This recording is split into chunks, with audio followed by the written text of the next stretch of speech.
All right, well, let's take a look at some square root functions and graphing these. If you guys think about this, we've already seen these before, so this is not really new, but I wanted to make a video, just kind of go over a couple things. What you really need to get out of this is what the square root graph looks like, which you can see it right there. This is on page 639, so if you want to follow along with me. So that's the first thing. Second thing is you want to be able to find domain and range. And so I'm going to show you how to find the domain of this square root function. Remember, the domain is the set of x values and the range is the set of y values. So we're trying to see what x values work for this graph. And if you notice, if you look at the parent function here of the square root function, you see that not all x values will work, will they? Notice that you don't want, remember, square roots can't be negative. So it looks like this square root over here is not going negative, is it? It's right here, and so then it goes to the right. Okay, remember the domain or the set of x values. So we'll talk about that in just a minute. So here we go with some graphing square root functions, section 10.5. Okay, so again, here is the parent function. This is y equals the square root of x, and if you graph it, again, what you do is just put in values for x. So you make a table, put in values for x, solve those, and then see what y is. And so then you have a table, and then you just graph those onto your coordinate plane. Okay, no big deal, right? So if I ask you to graph, or the book asks you to graph, there you go. All right. So over here, so I turn the page to 640. Over here is where it talks about, in problem 1, finding the domain of the square root function.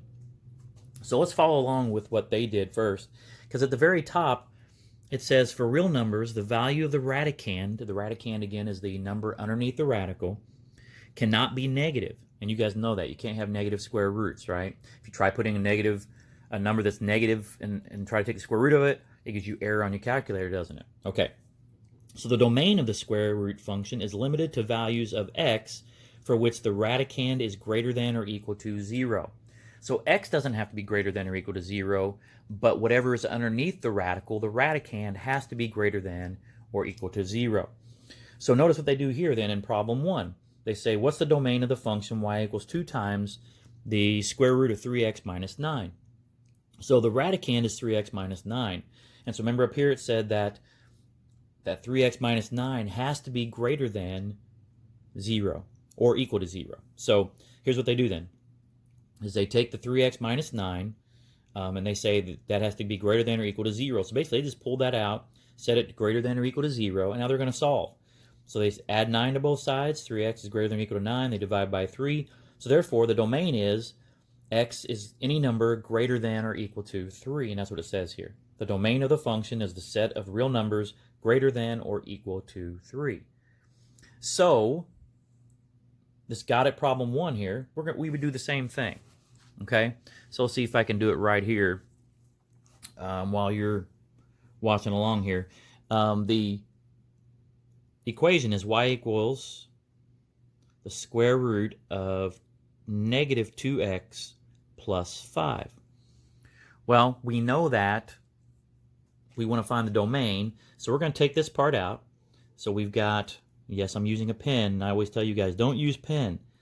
My wife said that it was hard to see the pencil on the videos. So here you go. You get pen. Sorry. So we know that then we want to set that equal or greater than or equal to 0, just like that. And we're going to solve this equation. So we're going to subtract 5 from both sides. So we're left with negative 2x is greater than or equal to negative 5. I'm going to divide by negative 2. So the negative 2's cancel. Anytime you divide both sides of an inequality by a negative, you change the direction of the inequality. So x is less than or equal to, and negative divided by negative is positive. This is 2.5, or you could leave it at 5 halves. You know 5 halves the same thing. So that's the domain. Okay. If they ask you for the range, of course, you're going to look at the graph and see what the lowest point is, and then the highest point. Okay, so that's how you find the domain. So if you have questions about that, please ask me, let me know, send me an email, so on and so forth. All right, let me move that off here. Down at the bottom of the page, page 640, right over here, it just shows Them graphing the square root function, again, you're just making a table, put in values for x. In this case, they're doing values of p, and putting those in, and so on. Okay, and you get what the current is. So you put them in for power, and you get the current. Then you have x and y, and then you graph. Okay, all right. And then the last thing I want to talk to you about here is the actual graph. We know that when you do different values, and you add or subtract or whatever, that it changes the look of the graph. So again, here is the parent function, this red one here, and it says, what is the graph of y equals the square root of x plus 2? So what I want you to notice is this plus 2 is not underneath the radical. It's not part of the radicand, okay? And so notice what happens is the whole graph moves up 2, doesn't it? Okay? And it tells you that up here, but it's kind of hard to understand. Again, they got the x's and the k's and all that kind of good stuff, but you can read that and maybe understand that. So if the number is outside of the radicand, outside the radical, it's going to either move it up or down. So if it was a negative, it would move it down. So right here, the square root of x minus 3, that's going to move the graph down 3 from that, okay? And then problem 4 here, it talks about if it is underneath the radicand. Now this is very similar to when we did the absolute value functions. This says y equals the square root of x plus 3. Well, it says plus 3, but notice what happens. It actually moves to the left 3. So remember, that's what happened when we did absolute value functions. It did the opposite because it was actually in the absolute value. So same thing. So down here, y equals the square root of x minus 3. We're going to do the opposite, and it's like you're going to move 3 places to the right. So if they ask you what's happening with that, then these two, problem 3 and problem 4, will help you see what's going on there. Okay?